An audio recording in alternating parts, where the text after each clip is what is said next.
Hello, everybody. Hi. Welcome to the Rock and Roll Hall of Fame. Oh yeah, we do these in the museum every single day here, but this is a first for us because this is a special guest Stories of Rock.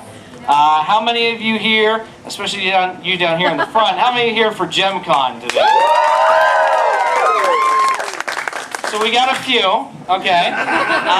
Well, if you guys don't know what it is, I'm going to introduce my friend Ashley over here with JemCon. She's going to explain a little bit and give a little introduction and introduce our guests here today. So everyone give it up for Ashley. Rachel.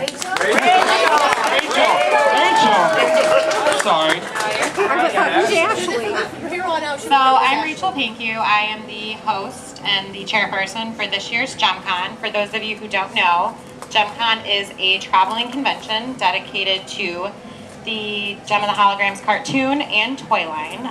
We've been around since 2005. Every year it gets bigger and bigger. Woo! This is the first year it's been to Cleveland. We have a really exciting partnership in place with the Rock Hall and the Rock on TV exhibit. Our session today is titled How Rock and Roll Infiltrated Saturday Morning Cartoons. So we have, for those of you who haven't gotten your tickets yet, JemCon is this weekend in Westlake, Ohio at the Doubletree Hilton. We have some more guests coming in who aren't here yet. As you can see, yes, we bought postcards. You might have seen them throughout the Rock Hall. And I just want to thank Risa and Sharona and everyone at the Rock Hall for accommodating us. The Rock Hall is an official sponsor for JemCon. We have merchandise donated for our grab bags. So thank you for that.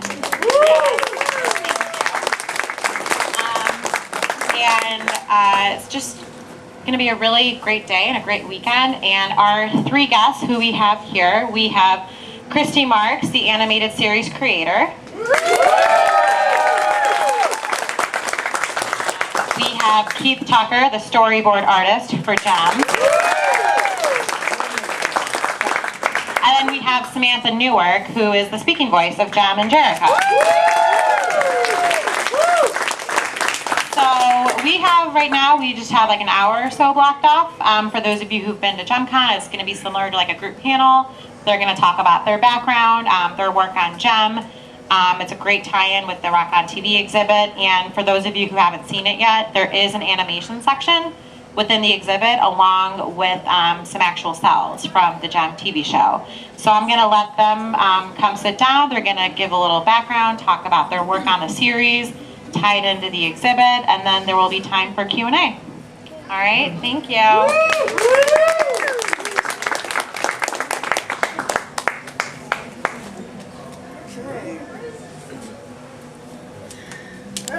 This will be interesting. We're kind of winging it here, but I have something to say. It's showtime, Synergy. Yeah.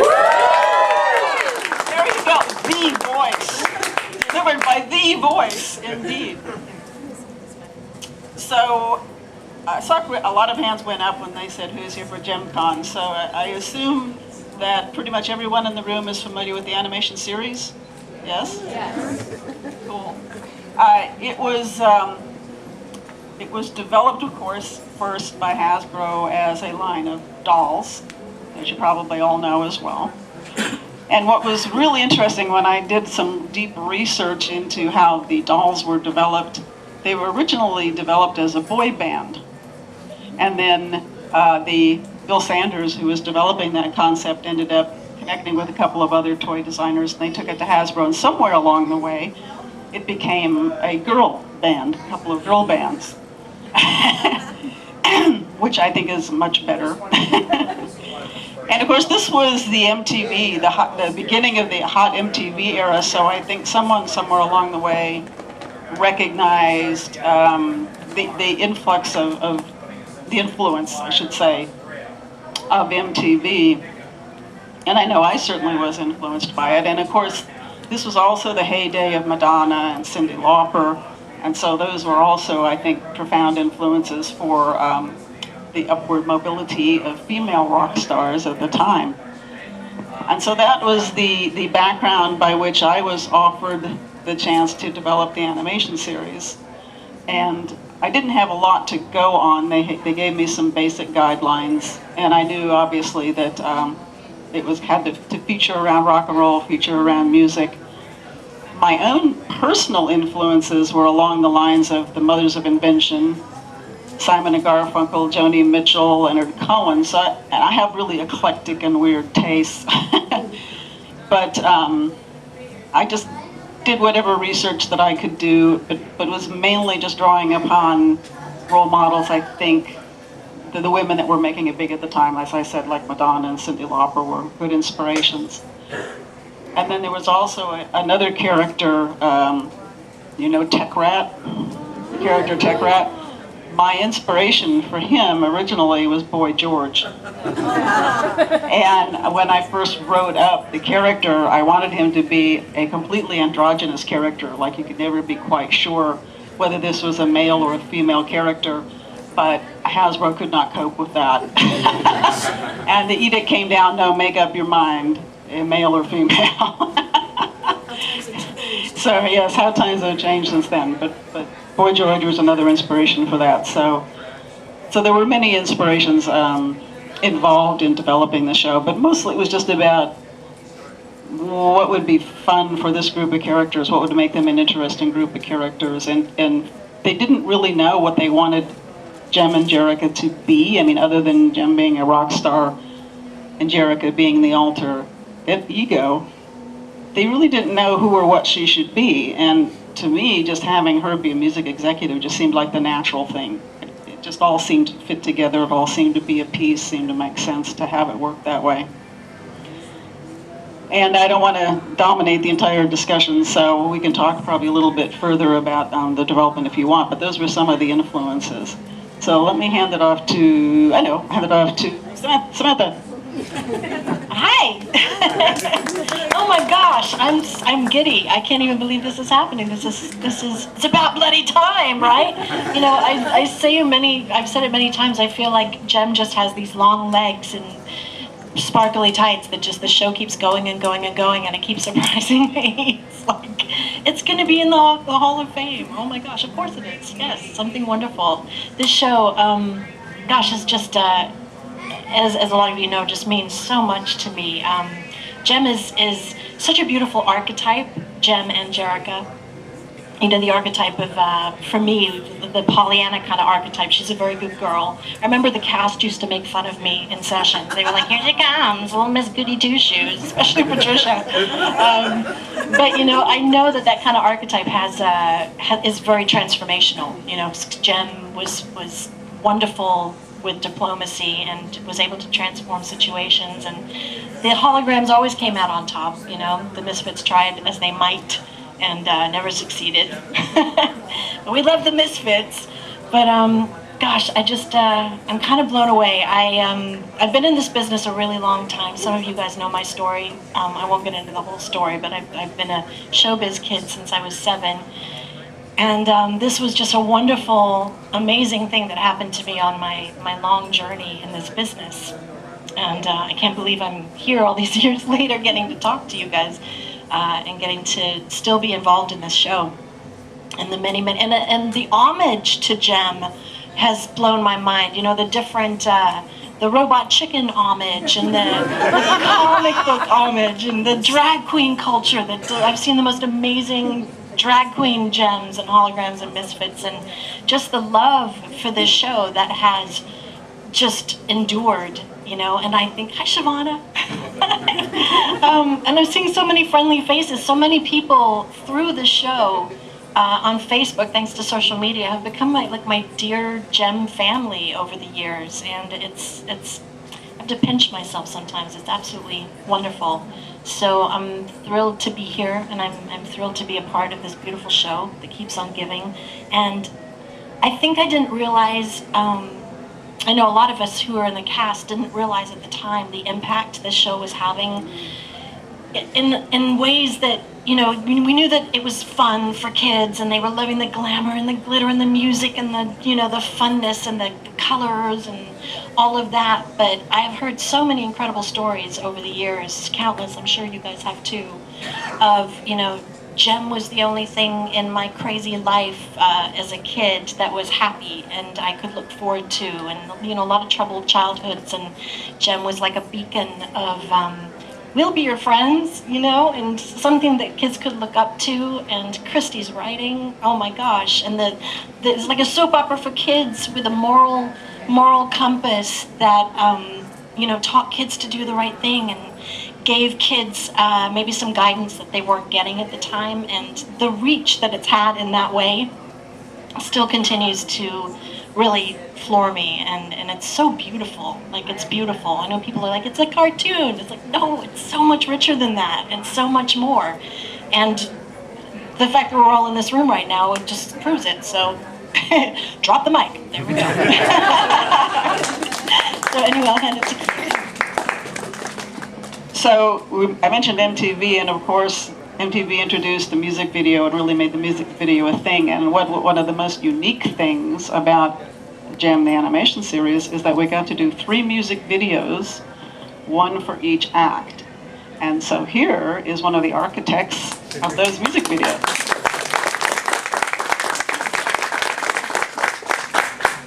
I really felt at the time it was my MTV moment.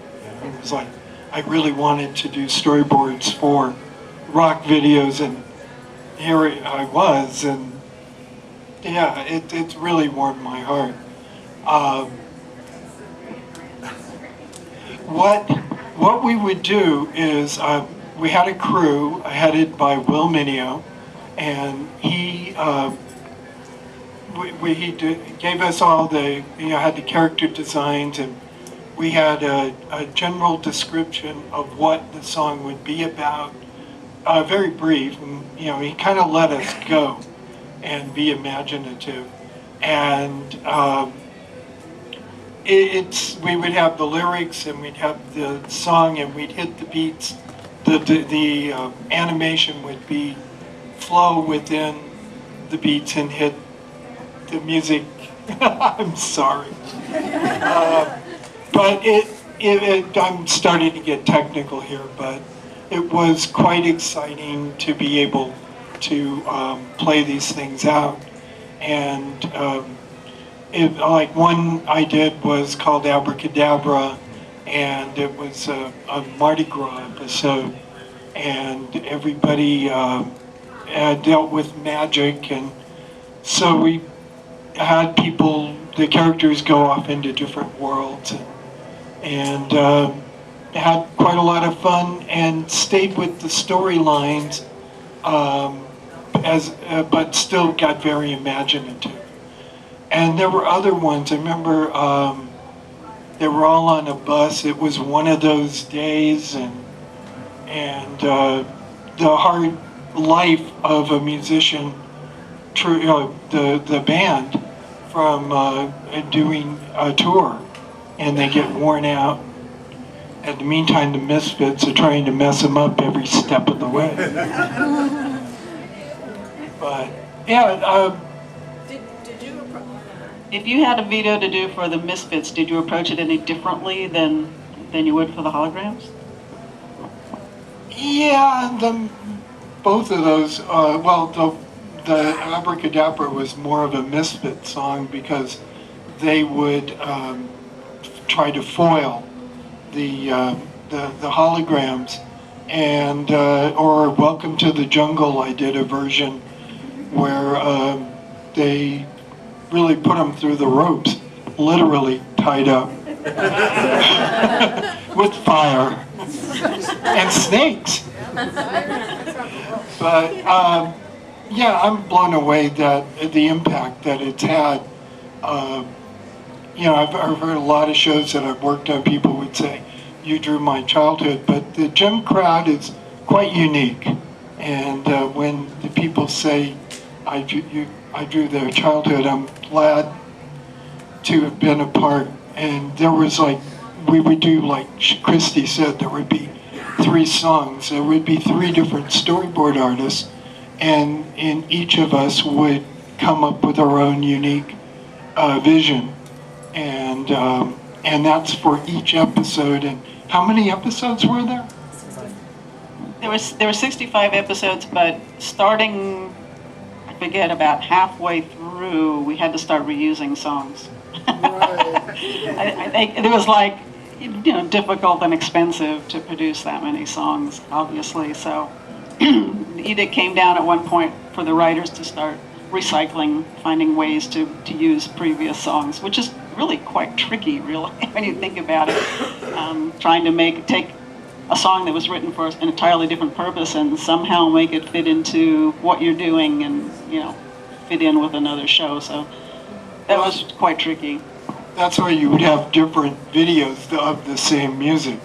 Like Welcome to the Jungle would be one where I did the B track. One way to put it, but it's a different version. True, yeah. They would at least get a different video, if nothing else. I wonder if they ever used some of the music and then made it a Misfit song and added extra guitars and then changed the melody and the lyrics and then, so they could, flesh out a new. I wonder, I have to ask Ann that or something. Yeah. Was Queen of Rock and Roll always a Misfit song? I remember doing that one. I don't know. Was it you guys? The fans will know better than we do. Oh, yeah. The melody playing was both a Misfit song and a hologram song. That's what I was thinking. Yeah. Ain't Nobody Better was the Ain't Nobody Better, yeah. The fans know more than we do. Let me tell you. Let's ask him some questions. I was going to talk a little bit about other ways that rock and roll found its way into Gem, in addition to the videos that we did, the music and the composers, the lyricists and so forth that provided the music were also spectacular, and that's a big part of the show as well. But obviously we had to build the show around a lot of different rock and roll themes, and one show that never got made, I actually pitched a premise set in the Rock and Roll Hall of Fame. Back in it must have been almost immediately after this place opened up, and I must have heard about it and thought, oh yeah, there's a great idea, and it was going to be a gold-plated guitar that was worth a lot of money, and somebody steals it and pins it on Aja, and it was going to be this romp with the Rock and Roll Hall of Fame theme to it, but for whatever reason I could never get it approved. Maybe they were worried about getting the rights to use something like the name of the Rock and Roll Hall of Fame or something like that. I don't know, but that one never got made, and so it's an ironic full circle, I think, to be sitting here talking about it. Now it can't be told. But there was also the two-parter episodes, the Gem Jam, and I repurposed a great many famous names. Some of whose artifacts you have seen here, but I had Lena Lerner, who I'm sure you can't guess who that actually was, and her son Dominic was a young Michael Jackson, would be. And in the script, I actually specified base this on. And we had someone based on Bruce Springsteen, Mick Jagger, Stevie Wonder, Tina Turner. And then there was a character that in the script I called Cherry Bomb, who was based on Madonna. And they made me change the name Cherry Bomb. They said, no, we can't use that. I was like, I'm not sure why, but for some reason. Close to the Runaways. I don't know, but whatever. They just was like, I don't think so. And so I had to come up with another name for her at the last minute. And in Australia, there's a big sort of carnival kind of a park called Luna Park. So I just called the character Luna Dark. That's where that name came from. And so that particular episode had all of these famous people from rock disguised, of course, as our animation characters. So there was a lot of that stuff, a lot of fun that we had with playing with characters and doing that sort of thing. So, do you have any anecdotes you want to tell? Oh gosh, I don't know. Do you guys want to ask some questions? I got one thing I can add. Now that I've had time to think about it.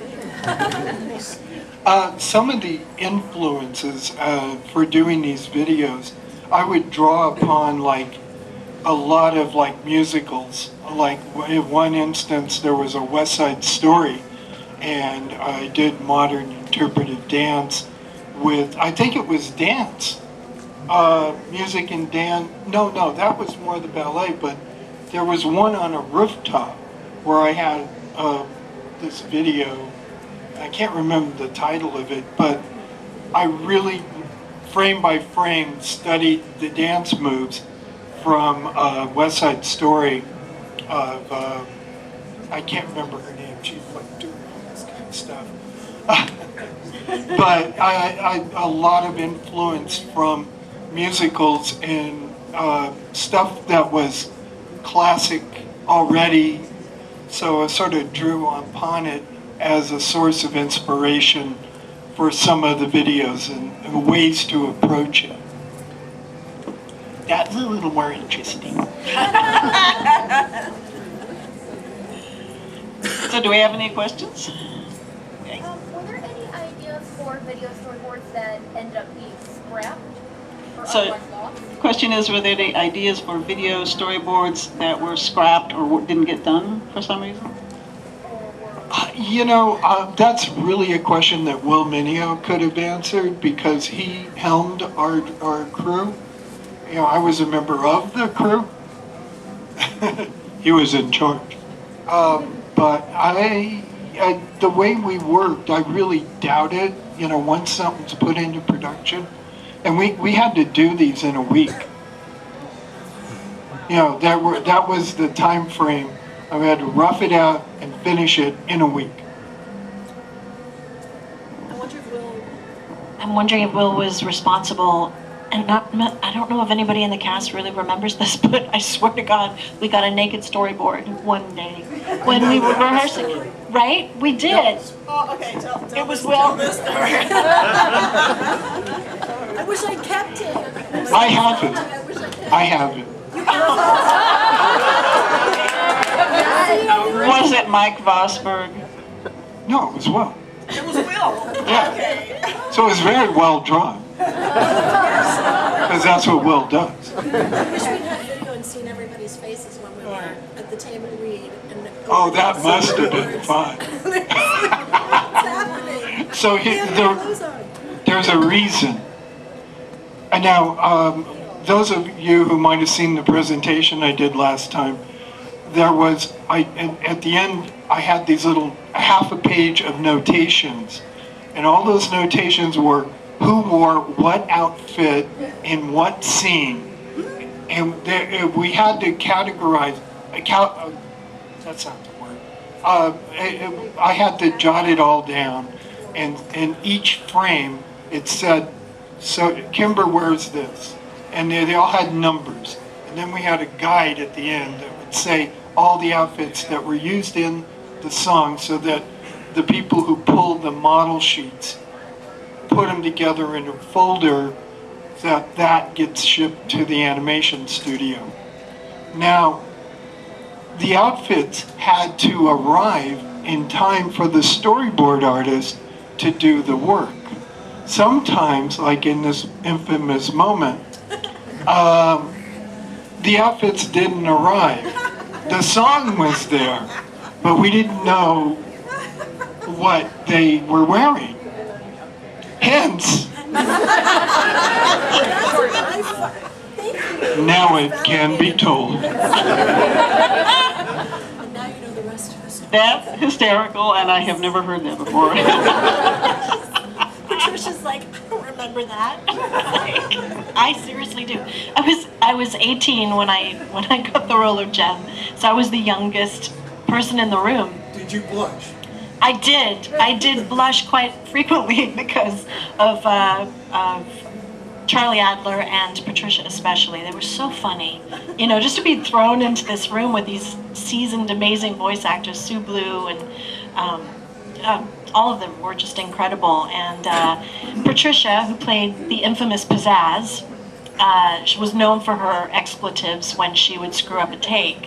So, and it was, we all have headphones on, so it was like, oh my God, you know. But I grew to absolutely love it, and I still was like, we're kind of a sheltered, you know, English girl, not my accent anymore. So I I secretly loved it when we would get in trouble. They would get us in trouble all the time. And we would record ensemble, which was fantastic. They don't do a whole bunch of that anymore. But we were all in a room together, and if we weren't on the page, we were in the holding area and listening. This was before video monitors. So we were listening for our audio cues and going through, making sure that when you were supposed to pop in, you would pop in and do, your thing. But yeah, lots of great memories of shenanigans and getting in trouble. And I have to say, Wally Burr would be so proud right now.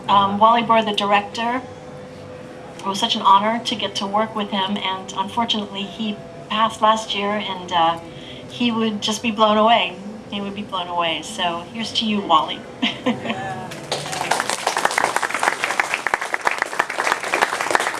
He was one of a kind. He was pretty amazing.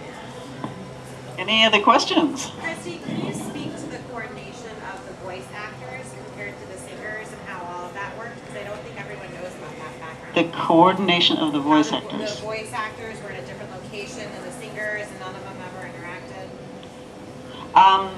Or maybe Sam could I speak did. to that. I'll probably turn that over to Sam, because one of the interesting aspects of how this show came together is that there were so many pieces in so many different places, because you had, Hasbro back in Rhode Island and back on the East Coast, which was designing the dolls and designing the fashions and so forth. And I lived out on the West Coast, and you had writers, and then the producers and Sunbow, Griffith McCall, they were all in New York, and the composer lyricists were in New York, I believe, in New York, as I recall. And so here I am on the other coast. I'm doing all the writing, and I'm dealing with writers who are all over the place. And yet somehow it all came together. And this was, of course, this was like before the web.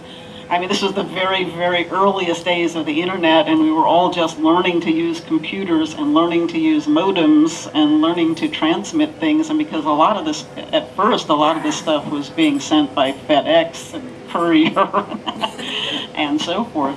Pony Express. So I had no contact. I mean, I did not meet Sam until JemCon.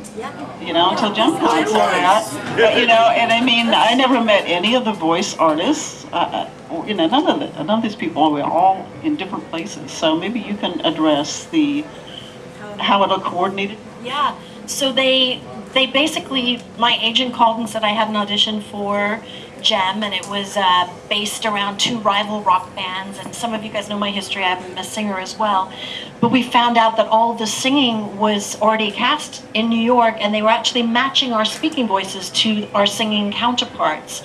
And yeah, I was so blown away when I finally got up early enough on a Saturday morning to, I was 18, I slept in the morning. And watched Gem for the first time. I couldn't even believe it, with the music and the animation and how it somehow all came together with clothes on the characters. Everybody was fully dressed in Shayna's fashion. It was just fabulous. But yeah, it blew me away the first time I saw it, kind of how it all got wrangled somehow. Also, I think they spoke about this on the DVD. I don't know who spoke about it, but it didn't seem like Gem was focused grouped to death, maybe like what they do now with projects, that they were allowing the creative teams to fly and do what they were best at. And somehow I think that's where the magic happens. They're like, what's the magic component that gave the show the longevity that it has? And I think that it was just a window of all these wonderful talents coming together and creating something that they weren't told, or you know what I'm saying? Like, it was very spontaneous and organic, and I think that's where the magic happens. If we could bottle it, we would, right? So, yeah. Did you ever interact with Britta? 2003, I got on my little PC, and I was like, I Googled her, And I emailed her, and I was like, oh my gosh, Britta. Britta is the singing voice of Jem. And I was like, I wanted to say hi. Have you been online? Have you Googled Jem and the Holograms? And she was like, oh my gosh, yes. So, yeah, I mean, it was kind of a shock when at least for myself, when I first Googled Jem and saw all of these dedicated web rings and MySpace accounts, and just, it was phenomenal. I couldn't even believe it. And I thanks to JemCon, JemCon has brought so many of the original players of Jem and all the aspects of the creative machine of Jem together. If it weren't for JemCon, I mean, it's just been amazing. So thank you, JemCon. Thank you so much.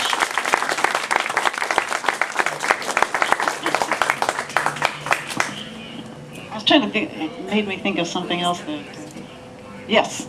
So there was a movie, a Jem movie. There was a Jem movie, yes. In 2015. I don't think there was. Yeah. Depends on who you ask, right? There was a Justin Bieber If He Was a Girl movie. But I hear you were in the movie. What was that like? I wanted to ask that, but also Christy, I think, I didn't make this up, you wrote a Jem movie for the 80s with a rival band called the Mongrels and a synergy counterpart called Entropy. What you're referring to is that they were going to make an animated Jem movie. And this was during the time that Jem was running, so it was in the mid-80s. And they had just made the G.I. Joe animated movie. Was there another part to the question? No, that's it, yeah. Yeah, I want to hear about it. They made a G.I. Joe animated movie, and it bombed. And because it bombed, they said, oh, forget Jem. So that's why the Jem animated movie never happened, because G.I. Joe bombed. Thank you. I didn't work on that Joe movie.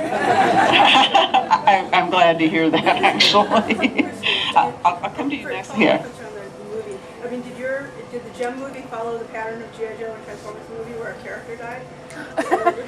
The question was, did the Jem movie follow this character, a pattern of G.I. Joe where a character died? No. Nobody died. There was I did come up with, as the first person asking the question had mentioned, a brother-sister team called the Mongrels were going to feature in that particular movie, so I had created some new, I think that might have been before the Stingers came along, but I'm not sure.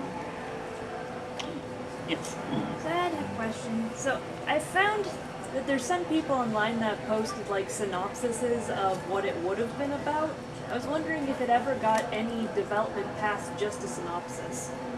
Of what the Jem movie would have been about? Mm-hmm. The only thing is an outline that I wrote. That's it. That's as far as it got. Okay.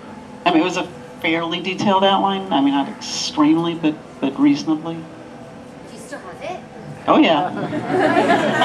Oh, yeah. Of course. Who has seen this? Who has seen this besides you? And have any JemCon or any Jem fans seen this outline? Jem fans, some Jem fans have purchased.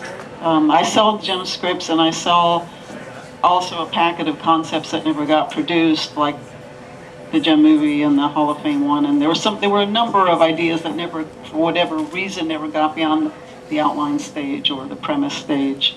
And you sell it, and you say sell as in currently? Yes, I sell autographed copies. Yeah. Okay. Yeah. And where can someone get that if they were wanting to purchase such a thing? Maybe like at JemCon, I'll get into that, into a bit more detail. I'd be hawking myself here at this. Yes. I've got a question now. Excluding the first 15 songs, I'm talking about the rest. Some of the repeats have like shorter versions or longer versions, like Ahead of the Game or We Can Change It. How are you saving money if you make version 2 of We Can Change It shorter or version 2 Ahead of the Game longer? So it sounds like when they recycled the songs, like maybe they cut some of them down, made some of them shorter. Yeah, I don't know, because that would have been something purely on the production end. I mean, I was just told as a writer, find ways to reuse songs, and so I would have to think about how can I how can I do that? How could I take a song that was written for a completely different purpose and make it fit this other completely different episode? But that's just one of the things you have to learn how to do when you're writing for animation, because there are always going to be those kind of restrictions and special things that come up. But that would be a question really for on the production end, because once it leaves me, once I finish writing it, that's the rest of it happens in the storyboard end. It's possible that the original song might have been cut, and then they had the longer version, so they utilized it, or they cut vice versa. Another thing is in sound editing, they'll cut a wedge and open things up to give us a little more room to play out the animation. It's you had to be there. It's a director thing, right? Yeah, and the sound editor. You're next. You mentioned the Stingers. I was just curious about the development and the background and like what the influences were on. The development of the Stingers? Yeah. Basically. Her favorite. She needs a big hat.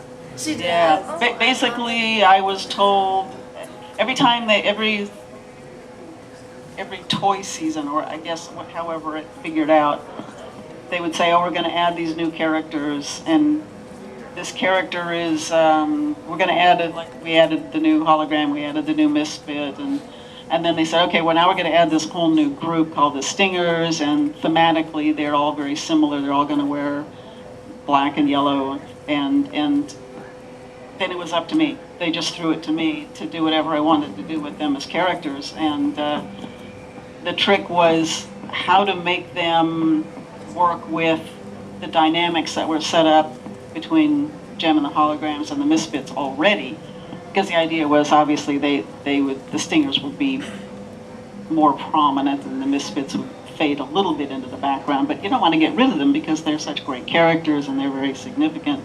So it was like how to mesh this other totally different rock group or musical group. And it just seemed to me that I had set up a lot of tension dynamics in the Misfits, like with Stormer and so forth. And so I thought that I should do something very different with the Stingers and make them much, much tighter, more cohesive as a unit. Also because thematically their clothing was all going to be so much in tune, the whole black and yellow theme, which was really different than the Misfits, who all had very individual looks. And so for that reason, I just went for a much tighter knit kind of a group that was really very much in tune, but had shades of the Misfits at the same time. And so it's a balancing act. You have to think about all of those dynamics, all of the dynamics between the characters and between the groups and the music, what was their music going to be like? And I was always pushing Hasbro to give me as much information about the dolls, like they sent me prototypes of the Stingers, which never got made, unfortunately. But to try to get a sense of. That was the other tricky thing. Like when I first started writing the series, they kept changing their minds, and then this would have to do with how they were going to package the dolls and what instruments they were going to package with the dolls. So they would keep changing their minds, not only about what the character's name was, but what instrument they were going to play, which is what drove me crazy because you start associating a character with a musical instrument, and that forms a part of that character. And when they suddenly decide, oh no, this person's going to play this other instrument, it's like making this whole mental adjustment about that person's character. What did Jetta play before? What did Jetta play before she played the sax? Wasn't she playing something else? I kind of remember you saying something about that. Yeah, and I can't remember now. It might have. Yeah. Yeah, I can't remember. Unfortunately, I have to go back to my notes and take a look. Yes. So does that have to do with why the Shayna doll was packaged with a guitar even though she was a drummer in the cartoon? Is that why Shayna was packaged with a guitar? Yes, almost undoubtedly. Somewhere along the way, they changed their minds. Was it something like the toy got changed and it was already too late to change the cartoon? Something like that. I mean, things just kept changing very quickly during the development of the series. And you can see it in my very earliest scripts, which only exist in paper form, where paper, what's that stuff? Where, like in the very, I brought a script for the auction, for the charity auction of the very first episode, and Jem is still M, and her name is still Morgan instead of Jerica, and there's other names that are different like that, even then, when we were actually going into production, there was, things were still changing. So. Oh, speaking of names. Your brother's with you. Oh, yeah. The infamous Eric Raymond. What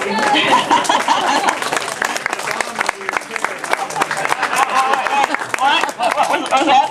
I planted a bomb under your chair. He planted a bomb under my chair. Okay. A cherry. A cherry bomb. Oh.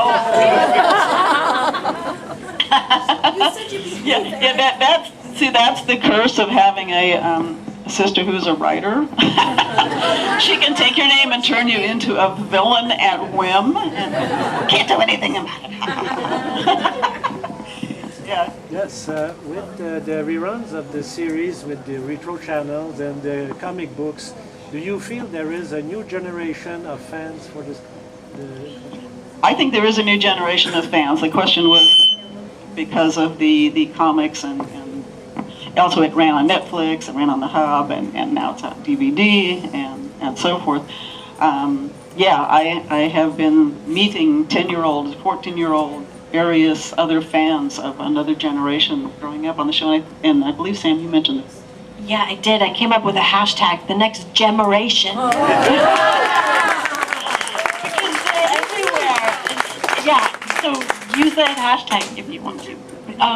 These little kids and like teenagers, like 15-year-olds coming in full Gem cosplay, and they found it on Netflix, and the parents didn't even tell them to watch it, and they love it, and they don't care that there's no cell phone technology, or they don't care, they just love the show, and you wondered if it would translate, and it does, and it's just been amazing. And you guys look fantastic. Will you stand up and show everybody your outfits?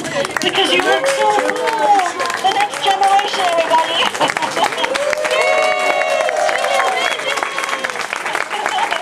You've got your Gem dolls with you. You look so wonderful. Can you wave at everybody? Can you turn around and wave at everybody? Yay!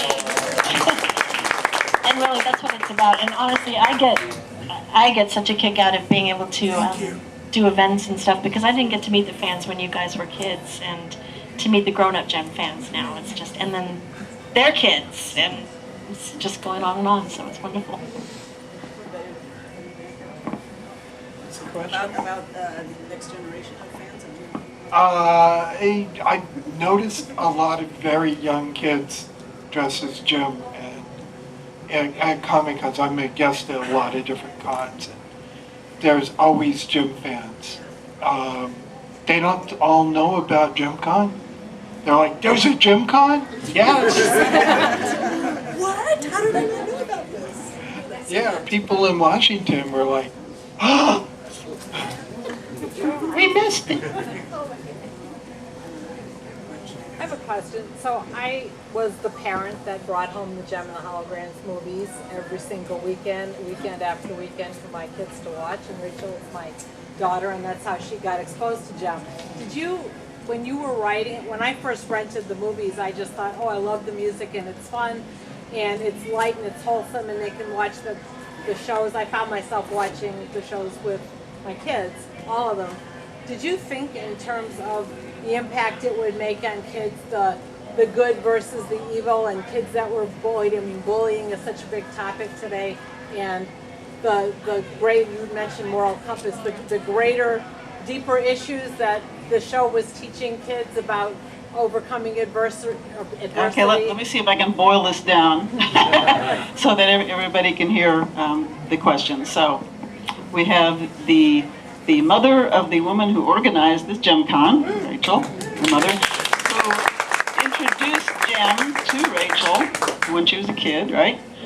And by bringing home, it was a was it DVDs or VHS tapes? VHS tapes, and bringing it home and introducing it. And the question really had to do with, did I think consciously about like the moral messages or the moral center of it and the issues that we were covering? And I would say yes, but not, it was not a matter of saying, now I'm going to put a moral into this story or I'm going to preach a moral. It was just more, that's just the way I write things, and that's just the way the other writers would write things. It's a matter of, you're always aware that you're writing for a certain age group, and to me, that's a responsibility. I think that's, when you're writing for the 8 to 12-year-old group, I take that as a sacred responsibility very much when I'm writing for that, and I think that's meaningful. And I don't ever want to like preach or like say to something, oh, this is the way you have to do something, or that kind of an approach, but it's still going to be there. If you write from a moral center, that's simply going to show up in the stuff that you write. And so I think it's just part of the whole fabric of it. I did get hired, however, to write the PSAs, which are public service announcements. These were weird little things that there was the children's, the Children's Act, to protect children so the children could tell the difference between the show and the commercial. They would put what they call bumpers, and they would put these little things like these PSAs in, and the PSAs were very preachy. They would all, each one would teach like a little lesson, and then they had the tag, doing the right thing makes you a superstar. Did you voice any of those? Yes, I did. In fact, I just found all my PSA signs in a box. I'm like, I didn't even know I had these. I found like 6 of them. Yeah. But sides are the write-up that the actor gets to read. It's the text. And did you draw some of them? Yeah, but I remember a song that was really educational. Open a book and look inside your mind. You hear it and it plays out. It really can be very involving. But I can't remember some of the tags, but knowing is half the battle. Well, I did some of those. I did a lot of Joe's too. But yeah, I can't remember a single one. There was like PSAs, it was like, if you see a broken electric cable lying on the road, don't pick it up. It was all these weird safety It was like, little safety things like that, So if a stranger asks you to get into a car, make sure you don't get into a car with somebody that you don't know, and always ask your parents, and yeah. Everything that his parents did not want their kids to do. Yeah. Did you guys get to do work with the new dolls? How do you guys feel about the new line of I'm sorry, which dolls are these? Gem dolls by Integrity Toys. Oh, the Integrity, yeah. I only found out about them after the fact. I didn't know anything about them prior, and nobody ever contacted me. And finally, they came out with the Countess de Voisin doll, which is a character that I created, and I just kind of got fed up and said, hey, how come I'm not getting any of these dolls? They actually sent me one. But Hasbro never gave me any dolls. Me neither. No, the fans have gifted me. Yeah. No dolls. Yeah, no. No Transformers either. Yeah, no dolls, yeah. So, yeah. Hands up to Integrity. I was so floored when I first saw these new dolls. Like, they are stunning, and pricey. You collectors, wow. Yeah, I wish I could collect them all, but God, they were gorgeous. And another beautiful homage to Jem.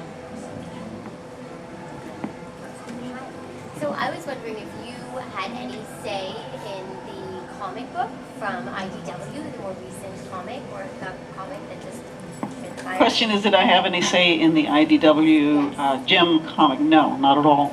That was another one where I only found out about it after the fact. However, both Kelly and Sophie, the original writer and artist team, contacted me by email and were big fans and very respectful, but I had nothing to do with the development or any of the work they did on it other than I thought they did a far better job of maintaining the true essence of Jem than the movie did. And also Kelly had done some research, I think, into things that I had said about the characters, and I had talked about the fact that when I was first told we could add a new misfit, I wanted to make her black. Because I said, the Misfits, there's no diversity in the Misfits, so how about, and they're like, oh God, we can't have her be bad, and you know. But she can be British or Australian. They were perfectly fine with that. I mean, it was hysterical. It was really hysterical. And so Kelly, not being held back, and it now being much, you know, much later, many years have passed, so she was able to turn Jetta into a black character, a black British character, in fact. And so she's done some things that I would not have had the freedom and did not have the freedom to do when I was doing the animation series. But yeah, I think they've done a nice job with it.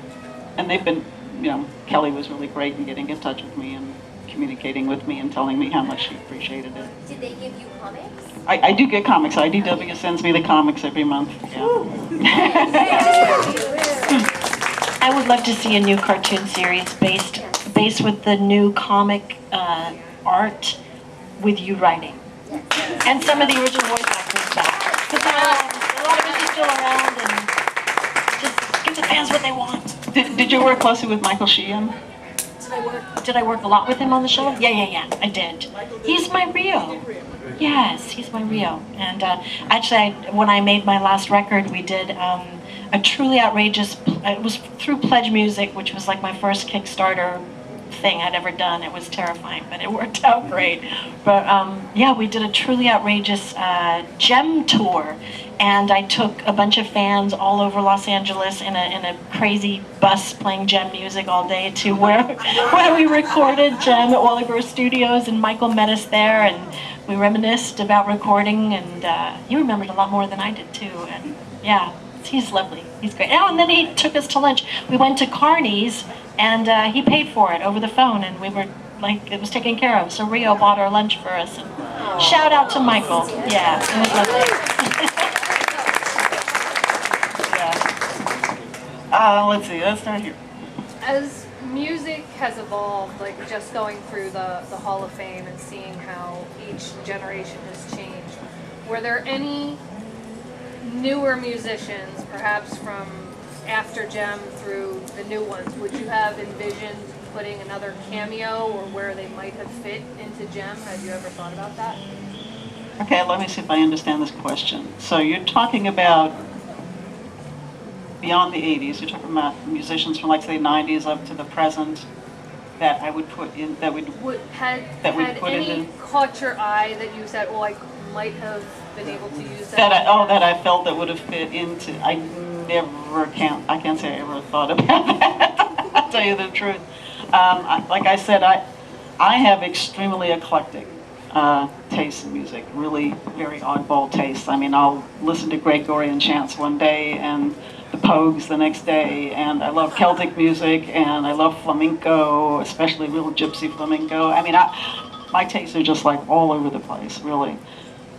So I'm not necessarily that up to date. I mean, I certainly know who Adele is, and I know who Taylor Swift are, but that's not really what I listen to. If Gem were being done today, they would probably be the equivalents of, say, Madonna and Cyndi Lauper, who might be, say, the inspirations.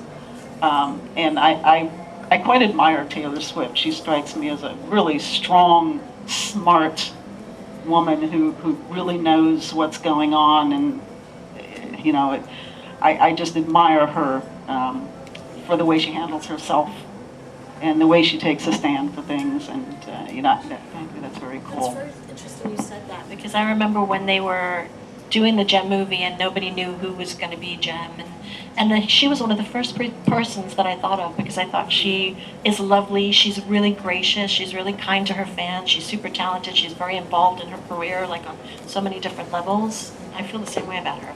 Shout out to Taylor Swift. Yeah, I mean, they did get some extremely talented people for the movie, and I did meet them I did a cameo for the movie, if you don't know that. I mean, I actually did end up doing a little cameo bit at the end, and I, hysterically enough, played. Okay, here's a funny circular thing. So I created this character who was like the MTV host, Lindsay Pierce. So instead, in the movie, they had me play Lindsay Pierce in the movie, a reporter for Rolling Stone. And then, before coming to JemCon, I was interviewed by a reporter from Rolling Stone about playing Lindsay Pierce, a reporter from Rolling Stone, who was actually originally an MTV. I mean, it was all these weird circular things going on that were actually pretty funny. And now they do have real holograms performing, which is, also quite amazing. You had a question. Yeah.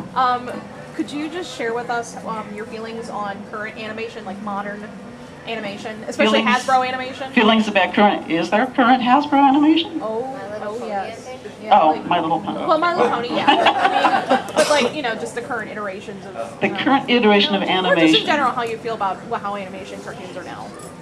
I think that what I like is it's become more experimental. A lot of very interesting stuff going on. I'm really curious to see what they do with the new She-Ra. And I think I like the sense of experimentation. I like the fact that things are getting a little bit more daring, because things were pretty locked down when in the 80s. You really had to be careful. There were certain words you couldn't use, and a lot of things you just couldn't touch upon. And I would say it's a bit freer. There's a lot more opportunity now with Netflix and the streaming, all the various streaming outlets, and there are just so many different ways now to do animation. And I can't say that I follow everything terribly closely, but I just really like seeing the fact that now there's a lot more adult-oriented animation as well as the stuff for the kids, and different age groups and different art styles. You want to comment to that? There is a lot of experimentation. However, I find things have become much more limited. I think we did a lot more three-quarter fluid animation than they do today. And get the artistic side of it. yeah, I find a lot of what's being done is more derivative of flash animation, and it doesn't have. We were really pushing to do something more live action, and in fact, my live action background helped me a lot when we were doing that. Before we started even doing it in computer. You've been wanting to ask a question? Well, I have a question for Christy. I was wondering, why do you think you were given the task of fleshing out the story around the characters they had created? Why was I given the task of fleshing out the characters? I had written for G.I. Joe, which was also produced by Sunbow Productions, and they really, really liked the scripts that I did for G.I. Joe, and the scripts I did, Countdown for Zartan, and then there was a two-parter, The Synthoid Conspiracy, and then the other two-parter, Captives of Cobra. And they tended to be, because I love writing strong female characters, I would tend to glom onto the, the female characters a lot. But also my stories tended to have a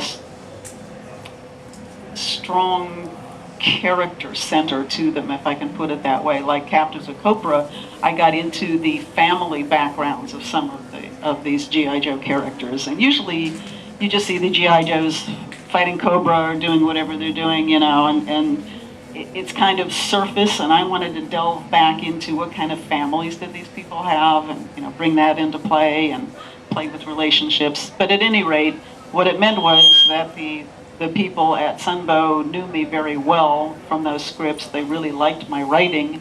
I was a strong female writer, and so when they got the deal with Hasbro to develop an animation series based on this Gem doll line, I was just a natural candidate, I think, for them to turn to as someone to develop the show. Right place, right time, right talent.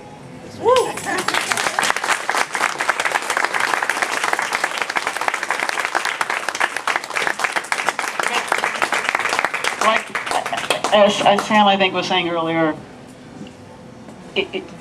Gem was just an amazing mix of talents.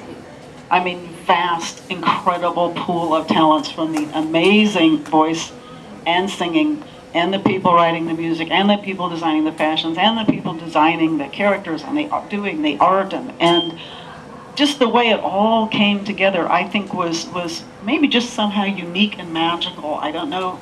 Synergy. It was a synergy. It really was. And you know, it wasn't any one person. It was just this incredible blend and mix of talents all coming together, like you were saying, the right place at the right time, and you know, creating something truly unique. Truly. It's more of a thank you. My mom was into your show, and she named me Jerica. It's not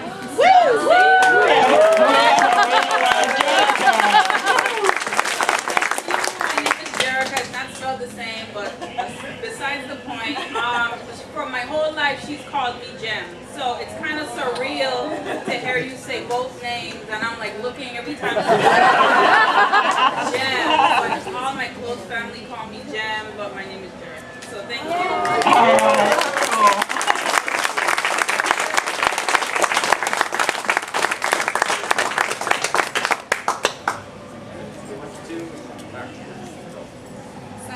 Wrapping up? Yeah, we're wrapping up. I think you guys can stay around a little. Our guests can stay around for a few minutes if there's any additional questions. And then, of course, you're more than welcome to register for JemCon, which is this weekend in Westlake, Ohio.